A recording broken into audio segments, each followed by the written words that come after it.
Hare Krishna. Once Lord Ram was performing an Ashwamedha Yajna, and all the great sages were present there. Vashishta, Vyastev, and many other sages were participating in this particular yajna. One particular time, the horse that was meant for this particular yajna was to roam around the entire world, and it will finally come back to the starting point where the horse left from. So it usually takes a one whole year for the horse to go around the entire world and reach back. And usually, that particular horse at the end of the roaming around the entire world is sacrificed, and that's how the yajna is over. So in this particular Ashwamedha Yajna, the horse returned back to Lord Ram.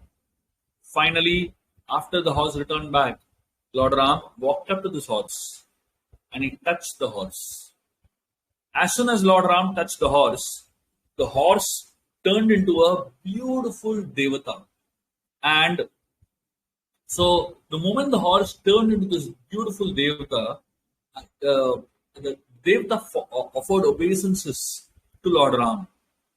And the Vimana from the spiritual world came and the devata ascended into the Vimana.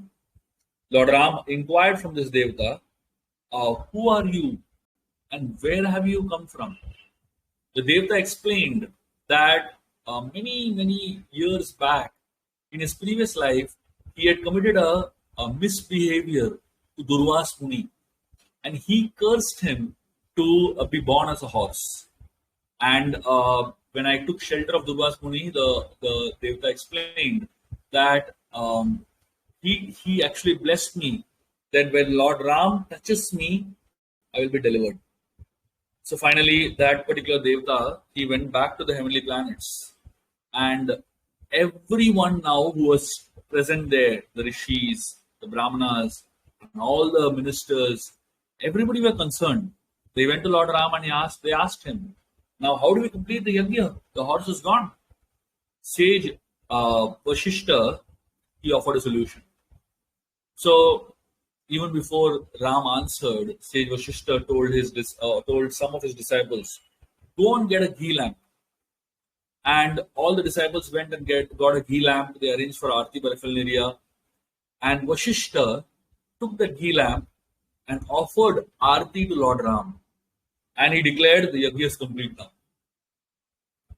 Lord Ram was surprised by Vashishta's behavior and he asked him, how did the yajna get completed? The sage replied, the cause and action of everything is you. So when we do Aarti to you, everything in this world becomes auspicious. And therefore, whenever we are in any particular situation of life, we have to simply remember one thing, that however stuck you are in life and whatever situation you are in life, the one solution to all the situations of life is that you take shelter of the Supreme Lord. Vashishta here is telling us a very important principle of life, that by offering Aarti to Lord Ram, he said the yajna is complete. Lord Ram is Yajneshwar. Yajneshwar means he is the master of all yajnas and sacrifices. We do many sacrifices in our life. We do many yajnas in our life. Yajna is not done just by actually performing a fire sacrifice. The yajna can be done by offering charity. That's also a form of yajna. Yajna can be done by spending time in studying the scriptures. Studying the scriptures, there is a lot of sacrifice goes on in that. Yajna can be done by doing something for the sake of others. So when you do something for the sake of others, even that is considered yajna. So practically, there are so many sacrifices we do in our lives. Like for example, mothers taking care of their children. So much trouble, so much of stress that a mother goes through, especially when the child is just born and totally helpless. There's a lot of sacrifice involved in parents taking care of the children. Similarly, to run a government, there is a lot of sacrifice involved. So many thousands of people who are working tirelessly.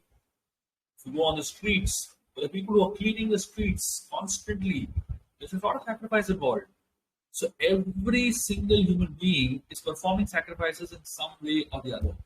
You're performing austerities, you're performing fasting on Ekadasis and so many other days. So there is a lot of sacrifice involved in our lives. But all that sacrifice actually should culminate at the feet of the Lord. If you do any sacrifice thinking it is for your own enjoyment and your own benefit, then it doesn't reach the culmination of the sacrifice. The culmination of the sacrifice when it is finally offered as an arati to the Lord. So whatever sacrifices you do in your life, you can continue doing it, and you can do more and more sacrifices, but ultimately remember, at the end of it, offer an arati to the Lord and say, my dear Lord, I offer this for your pleasure. That is when the sacrifice will actually get completed. Unfortunately, most of us in our lives, we perform so many sacrifices, but in our sacrifices, we don't invoke the presence of the Lord. And because we don't invoke the presence of the Lord, somewhere the sacrifice remains incomplete and also not so satisfying. Every single sacrifice that you do must culminate in it being offered to the lotus feet of the Lord. Like, for example, cooking, there's a lot of sacrifice involved in it. Gathering ingredients, the right quality of ingredients, the right type of ingredients, cutting vegetables, so much of effort goes in. Understanding the recipe, understanding the exact type of cooking that needs, and after a lot of effort, almost like 1 hour, 1.5 hours of solid effort, ultimately when the food item is ready, you don't just eat it. You offer it to the Lord and then eat it. So that offering that is done to the Lord is the culmination of the sacrifice. So whenever you are doing any kind of sacrifice that is requiring effort from your side, suppose someone is executing a project in your office, massive effort, building a software or a construction project or any kind of effort, huge Herculean effort is needed. And at the end of that effort, please offer the final product to the Lord. And when you offer the final product to the Lord, that's when the sacrifice is actually completed. Sometimes we may not, our sacrifice may not even reach its culmination. Our sacrifice may not even reach its final culmination. But even at the last stage, whatever stage it is in, if you offer it to the lotus feet of the Lord, it is considered to be a sacrifice that you are doing successfully. So let us all remember this beautiful story which Vashishta is teaching us.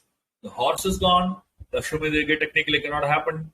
But by doing one arti to Lord Ram, he said the Ashwamedha is completed. So that means the benefit that we get of performing one arti of the Lord is equivalent to the Ashwamedha Yajna that is done in the past, which lasts for like one whole year. So let us all take advantage of this very simple process of offering arti, offering everything that we are doing as a sacrifice to the lotus feet of the Lord, and get the benefit performing an Ashwamedha Yajna also. Thank you very much. Hare Krishna. Today evening we are going to have the Applied Bhagavatam class. So please do join in, and we will be discussing a very, very interesting episode of the story of Ashwathama. And we're going to be discussing the hearts of 4 people. The heart of Ashwathama, the heart of Bhima, the heart of Arjun, and finally we're going to be discussing the heart of Krishna. And this session is going to be very, very exciting and very, very, very much filled with a lot of beautiful learnings. Thank you very much. Hare Krishna.